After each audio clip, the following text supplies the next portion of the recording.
예수 믿고 구원함을 받은 우리 그리스도인들에게 예수님은 어떤 분이실까요? 물론 구원자이시지요. 그래서 제가 여러분에게 물어보는 것은 예수 믿고 구원받은 다음에 그리스도인이 된 나에게 예수님은 어떤 분이 되시냐라고 하는 것입니다. 이 질문은 예수 믿고 구원받은 우리 그리스도인들이 예수님과 어떤 믿음의 관계를 세우고 그것을 계속 매일매일의 삶 속에서 지켜나가고 있는가라고 하는 그 부분을 묻고 있는 것입니다. 다른 말로 바꾸면 구원함을 받은, 즉 칭의를 받아서 하나님 나라에 갈 수 있는 자격을 얻은 우리들 아닙니까? 그 자격을 얻은 우리들이 이 땅에서 육체를 입고 신앙생활에 나아가는 과정 중에 예수님과 나와의 믿음의 관계를 어떻게 설정하고 나아가고 있냐라고 하는 것을 묻는 것입니다. 다른 말로 바꾸면 예수님 닮아가는 삶을 잘 살아가고 있냐라고 하는 거죠. 그것을 어렵게 표현한다면 성화의 삶을 어떻게 살아가고 계십니까? 이렇게 묻는 것이 됩니다. 여러분, 같은 뜻인데 어떻게 묻느냐에 따라서 우리가 느껴지는 부분이 많이 있습니다. 제가 여러분께 다시 물어봅니다. 예수 믿고 구원함을 받은 그리스도인인 나에게 예수님은 어떤 분입니까? 나에게 예수님은 어떤 분이십니까?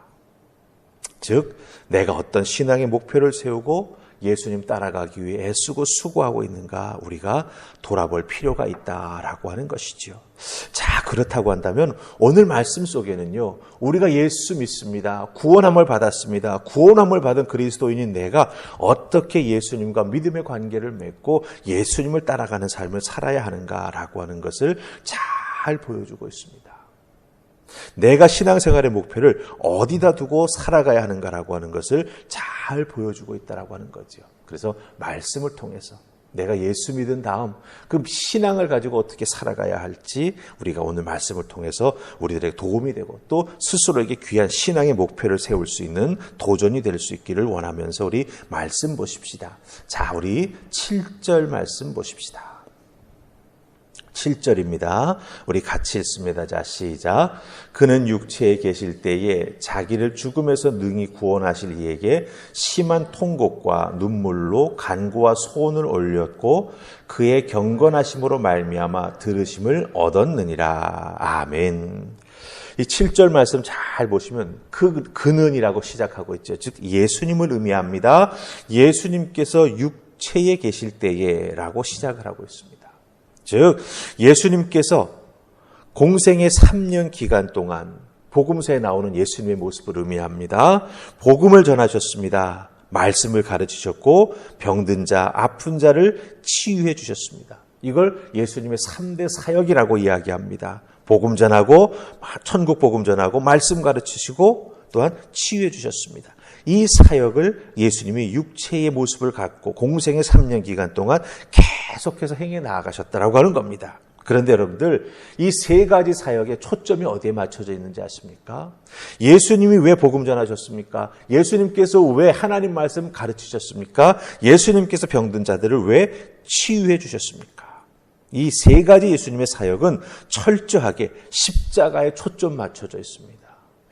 예수님 십자가를 향해 걸어가실 때에 그 예수님이 왜 십자가를 향해 걸어가시는지를 깨달아 알게 해주시고 또한 그 예수 그리스도의 복음 선포를 믿고 깨달아 알아 하나님의 진정한 자녀로, 즉 아브라함의 육체적인 자녀로만 만족하는 것이 아니라 영적으로 하나님의 자녀가 되어서 하나님을 진정으로 아버지라 부를 수 있는 그 자리에 나아가기를 원하셨기 때문에 그 자리로 초대하시면서 예수님의 그 사역은 철저하게 십자가 구속의 사건에 초점 맞춰주고 있다라고 하는 것입니다.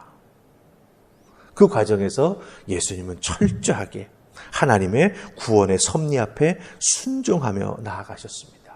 그래서 예수님은 자기 자신의 몸을 우리 죄를 용서해 주시는 대속의 제물로 내어주시고 그 고난 가운데 모든 것을 견디시고 끝까지 인내하셔서 우리에게 구원의 은혜가 무엇인가라고 하는 걸 보여주셨고 믿게 해주셨고 그 믿음을 통하여 구원의 놀라운 은혜와 능력을 누리며 살아갈 수 있도록 도와주셨다라고 하는 것이죠.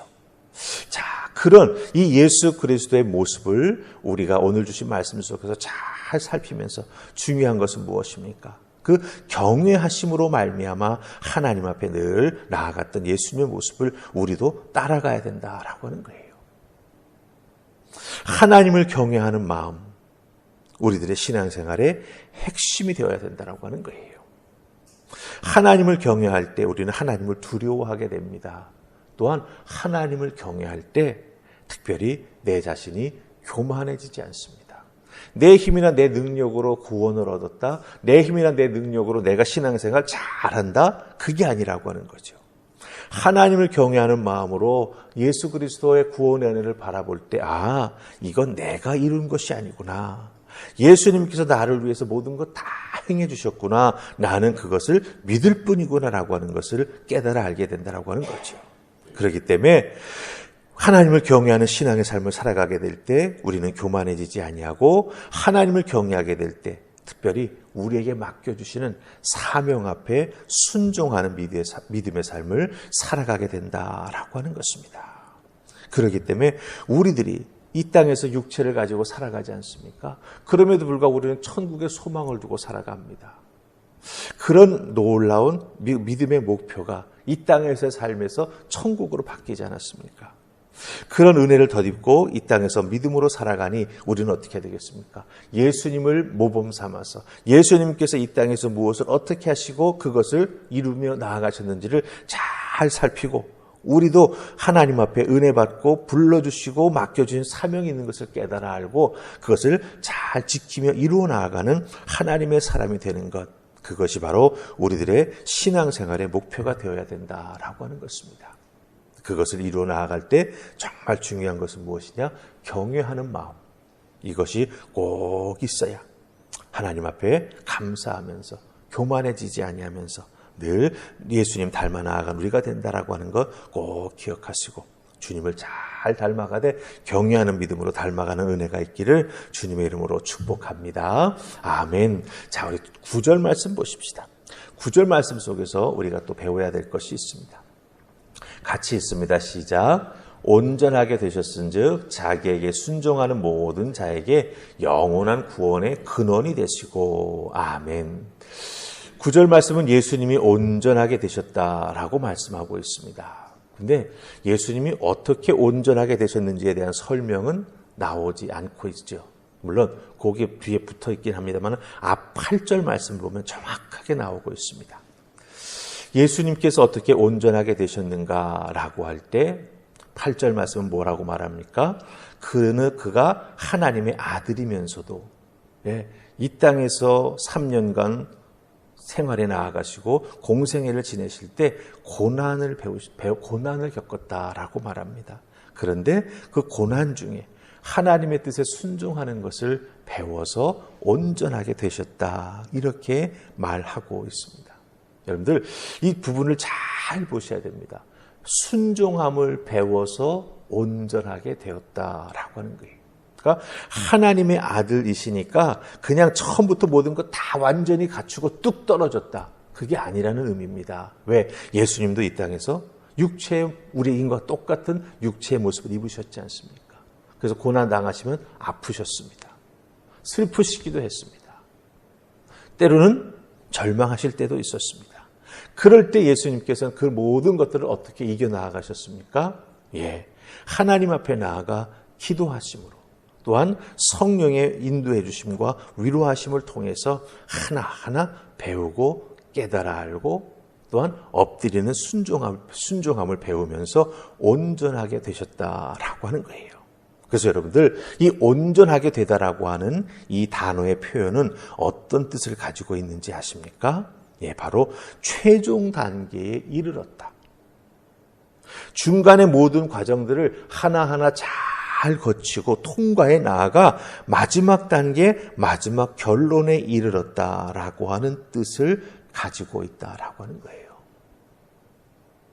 그러니까 예수님이니까, 하나님의 아들이니까 당연히, 물론 당연하죠. 하지만 그럼에도 불구하고 예수님은 우리와 똑같은 육체의 모습을 입고 오셨기에 그 과정마다 아프고 힘드셨습니다. 눈물을 흘리셨습니다.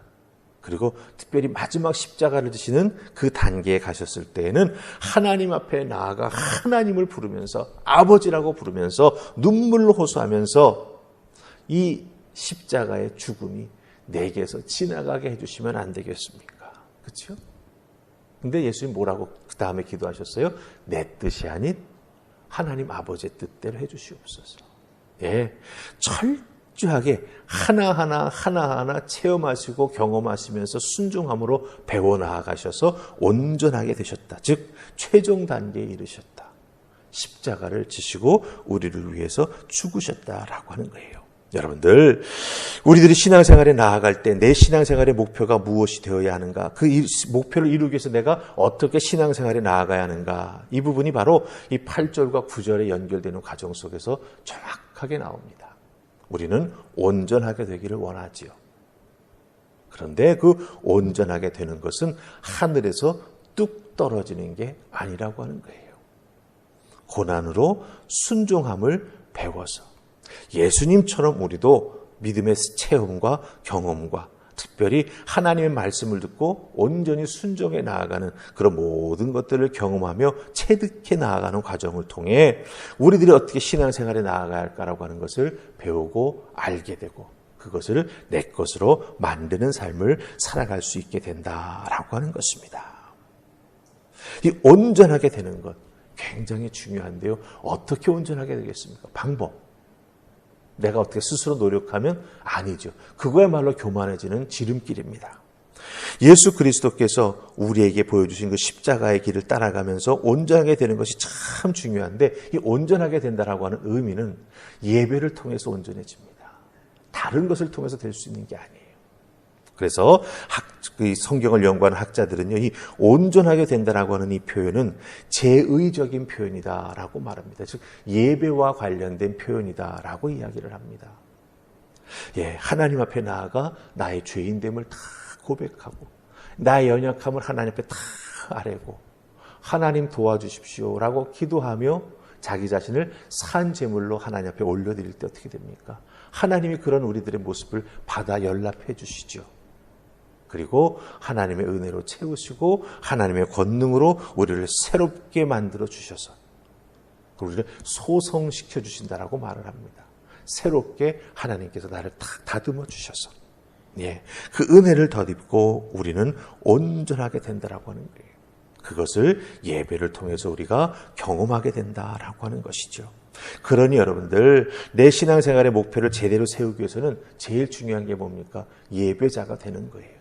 그 예배자가 되는 귀한 모습들을 통해서 하나님 말씀해 주시고 그 예배를 통해서 성령님 역사해 주시고 우리 예수 그리스도께서 우리의 목자가 되어 주셔서 우리로 하여금 어떤 길을 걸어가야 할지 알려주시고 때로는 이끌어 주시면서 푸른 초장 맑은 물가로 이끌어서 우리를 강건하게 해주신다고 하는 거죠. 그 은혜를 덧입게 될 때 우리는 우리들의 신앙의 목표를 온전히 잘 세우고 주님 따라갈 수 있게 된다고 하는 것 꼭 기억하시고 정말 우리가 이 육체 가운데 있는 동안 성화의 길을 잘 걸어가면서 주님은 잘 닮아가는 그 놀라운 온전케 되는 은혜가 있기를 주님의 이름으로 축복합니다. 아멘. 우리 기도하십시다. 주님 고맙습니다. 이 새벽 저희들을 부르셨습니다. 예수 그리스도의 대제사장 되어 주셔서 우리를 위해 십자가에 달려 죽으시는 그 놀라운 대속의 은혜가 무엇인가라고 하는 것 확인시켜 주셨습니다. 그 구속의 은혜를 덧입은 우리들 이 땅에 살면서 어떤 믿음의 모습으로 하나님 앞에 어떤 사람으로 세워져 나아가야 할까 오늘 말씀을 통해서 도전해 주시고 또 우리들이 신앙생활을 통해서 어떤 모습으로 만들어져 나아가야 할까 깊이 생각하게 해주시니 감사합니다. 예수님 닮는 삶, 그 예수님 닮기 위해 육체를 덧입고 이 땅에 있는 동안 하나님 열심히 예배하며 하나님의 은혜 가운데 예수님 닮아 나아가는 그 온전케 되는 은혜를 덧입게 하여 주시옵소서. 오늘도 우리를 만지시고 이 새벽 이끌어 주셔서 그 온전케 되는 은혜를 맛보아 알게 해주실 줄 믿습니다. 이 새벽 도와주시옵소서. 감사하옵고 예수님 이름으로 기도하옵나이다. 아멘.